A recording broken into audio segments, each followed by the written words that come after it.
لو داخل المشروع عشان تكسب هتخسر، لو داخل مشروعك عشان تجرب فاوعى تقرب. قالت لك بس يلا نفتح سنترالات، فتحوا كلهم خسروا. طالما خدت اتجاه العمل الحر، لو بقيت على الحديده روح بيع الحديده وكمل.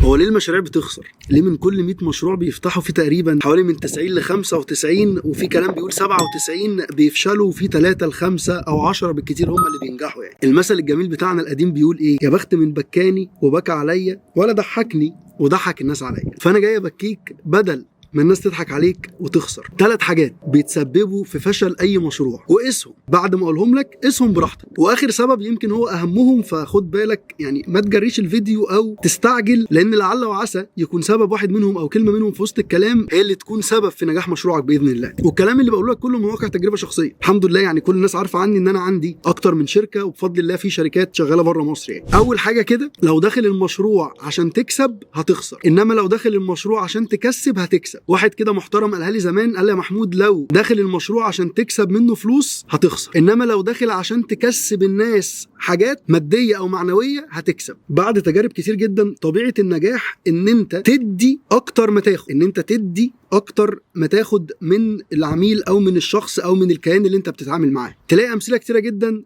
واحده مثلا تكون بتعمل اكل حلو وبتقدمه بشكل كويس وبتفيد الناس بالوصفات بتاعتها، فسبحان الله هي كانت عاملاها كهوايه بتبسط بيها نفسها وبتبسط بيها الناس فتنجح، فتعمل مطعم يكسر الدنيا. واحد تاني يكون بيعمل مثلا محتوى كوميدي كده او بيعمل فيديوز كده خفيفه بسيطه، ما بياخدش منها فلوس خالص، هو بيعملها بس، وبعدين فجاه يطلبوه في مسلسل وبعدين فيلم ويبقى حد ناجح ومشهور جدا وبيكسب كويس. دي امثله حاجات شفناها بالفعل. فالناس دي قدمت الاول، ولما بقى في طلب على الحاجات اللي هم بيقدموها وهم مش واخدين بالهم، تحولت لبزنس وتحولت لمشروع ونجحوا وكسبوا كتير جدا. طيب تعال شوف الشركات العالميه الكبيره ازاي بتكسب وبعدين هي بتكسب. اكبر 5 شركات عملاقه على مستوى العالم: جوجل، مايكروسوفت، ابل، فيسبوك، امازون. وخلينا ناخد يعني منهم مثلا على سبيل المثال للحصر شركه جوجل وشركه امازون وشركه فيسبوك. هتلاقي الشركات دي بتعمل ايه؟ هتلاقي مثلا شركه امازون في كميه الاف، يمكن اقول عشرات الالاف من الشباب اللي بيعملوا دروب شيبنج وهم قاعدين في بلادهم، بيجيبوا منتجات من الصين بيعرضوها وبيبيعوها وبيكسبوا فلوس. فهم مثلا يبيعوا المنتج ب100، الشركه تاخد منه 10 او 20 وهم ياخدوا ال80. كسبت فكسبت، بقت من اكبر الشركات اللي بتكسب في العالم. فاول حاجه في المشروع بتاعك، لو نيتك داخل ان انت تكسب هتخسر، لو نيتك داخل ان انت تكسب هتكسب. وشوف البيزنس موديل بتاعك، لو انت هتدي للعميل حاجه ب10، حاول تخلي العميل يحس ان في فاليو فيها او قيمه فيها 15 او 12. وتميزك عن كل الناس اللي بينافسوك في الخدمه او المنتج اللي انت هتقدمه ده مش شرط يبقى تميز سعري، انت ممكن التميز بتاعك يبقى تميز خدمه. الناس بتبتسم عندك، الناس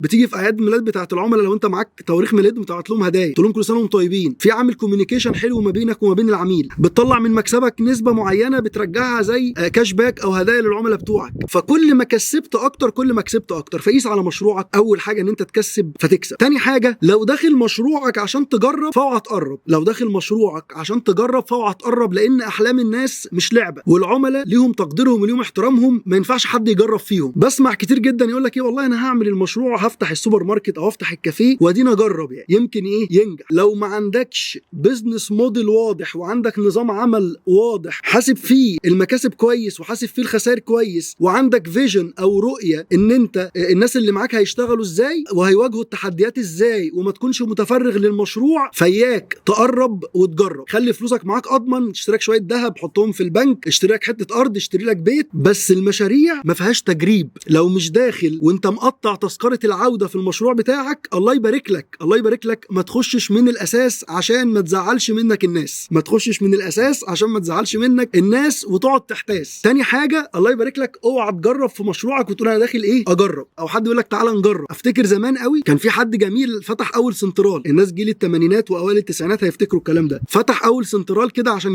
يسهل على الناس الاتصالات ويبيع كروت شحن وبتاع. الناس شافته بيكسب، قالت لك بس يلا نفتح سنترالات، فتحوا كلهم خسروا. وقيس على كده امثله كتير جدا بقى من اللي بيدفعوا مش عارف، يقول لك الفرايدي تشيكن بتكسب مكاسب فيفتحوا عشان يكسبوا فيخسروا. لا، مش داخل مشروعك ومعاك بلان ان انت تكسب الناس ومعاك كده استعانه ويقين في ربنا سبحانه وتعالى ان انت هتقوم المشروع ومهما حصل من تحديات. وافتكر يعني لما جيت اقدم استقالتي في 2014 من شركه بره مصر كنت بقبض فيها بالدولار، فرحت اقدم استقالتي، فالله يبارك له كان في المدير التنفيذي قاعد معايا قال لي يا محمود انت هتقدم استقالتك ليه؟ قلت له عشان انزل افتح مشروع. قال لي انت مستعد للخطوه دي؟ قلت له ان شاء الله يعني وقدها باذن الله وربنا يكرمني. قال لي طيب الكلام ده خد بالك قبل تقريبا 10 سنين من دلوقتي. قال لي طب بص يا ابني انا انصحك نصيحه لله، طالما خدت اتجاه العمل الحر لو بقيت على الحديده روح بيع الحديده وكمل. الكلمه دي مش هنساها له، ربنا يحفظه مطرح ما هو موجود. قال لي لو بقيت على الحديده روح بيع الحديده وكمل. قلت له طب يا باشمهندس يعني حضرتك لو كان رجع بيك الزمن، هو طبعا CEO كان موظف يعني، قلت له يا باشمهندس لو حضرتك رجع بيك الزمن كنت هتاخد مجال العمل الحر ولا كنت هتكمل في المجال الوظيفي؟ كان مرتبه والله اكبر حاجه كبيره جدا يعني. قال لي شوف يا محمود انا عمال اقول لاولادي واقنعهم يفتحوا مشاريع بيقولوا يا بابا طب انت ليه ما عملتش كده؟ فيا ابني لا، لو رجع بيا الزمن هعمل مشروع. واللي انا عرفته بعد كده ان هو ساب الشركه وما شاء الله فتح شركه ليه ومن انجح الشركات في البلد اللي هو شغال فيها. فلو داخل تجرب اوعى تقرب، انما لو داخل تكسب فاحسب كويس جدا وخش وقطع تذكره العوده. ثالث حاجه ان كتير جدا جدا جدا بيعتمدوا على ان المشروع بيكون هو اللي هيجيب لهم الفلوس وهو اللي هياكلهم وهو اللي هيشربهم، ويقول لك افتح مشروع كده لعيالي وافتح مشروع كل منه لقمه عيش والكلام ده كله. الله يبارك لك، المشروع سبب، المشروع ما بيرزقش، اللي بيرزق هو ربنا سبحانه وتعالى. هتقول لي يا عم ما احنا عارفين الكلام ده، اقول لك لا، خد بالك المعرفه والعلم شيء والوعي شيء تاني خالص. كونك عارف مش معناها ان انت هتمشي صح، لان كتير جدا جدا يقول لك انا هعمل مشروع كده عشان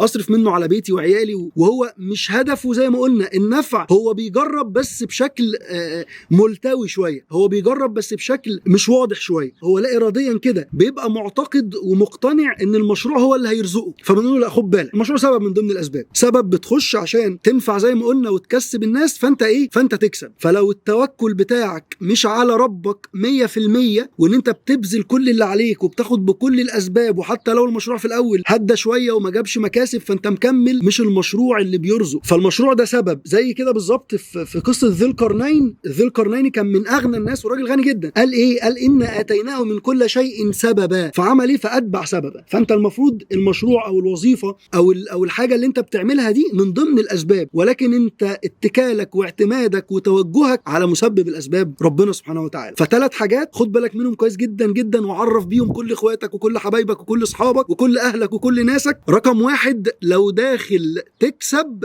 فخد بالك هتخسر، انما لو داخل تكسب هتكسب وتكسب الناس اللي حواليك. رقم 2، لو داخل تجرب فاوعى تقرب. رقم 3، لو داخل وانت توكلك واعتمادك للمشروع ان هو اللي هيرزقك، فارجوك غير توجهك وخلي اعتمادك وتوكلك على ربك سبحانه وتعالى، وخد بكل اسباب نجاح المشاريع. ومن اهم اسباب في نجاح المشاريع ان انت تخش تشوف الفيديوز بتاعتي اللي اتكلمت فيها عن الاداره وعن التسويق وعن البيع وعن الايمان وعن فهمك للحياه وفهمك لامور كثيره جدا هتفيدك باذن الله، وهتكون من ضمن الاسباب ان مشروعك ينجح. واهم حاجه لو كنت بتعمل حاجه من الثلاث حاجات دول في مشروعك، او كنت رايح تعمل مشروع وعندك واحده منهم، اكتب لي قول لي ان انت غيرت وجهه نظرك، ولو استفدت ولو حاجه بسيطه قول لي استفدت ايه، ويعني وحاول تعرف الناس لعل وعسى يكون الكلمتين دول سبب ان بدل ما 100 مشروع يفتحوا فيخسر منهم 90، ان شاء الله ما يخسرش منهم حد خالص. ربنا يحفظكم يا رب ويرزقكم الخير والنعيم والسعاده الدائمه، واشوفكم ان شاء الله في كنز جديد من كنوز